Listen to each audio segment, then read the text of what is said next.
Orduan, behia sentitzen baldin manaiz, behia zen naiteke.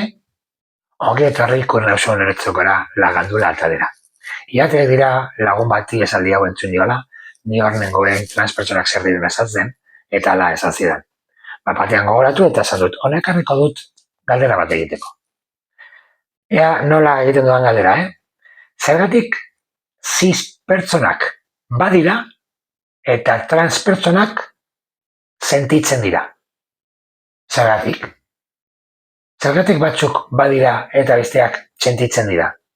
Zergatik cis pertsonak errealitatea dira eta transpertsonak aukera.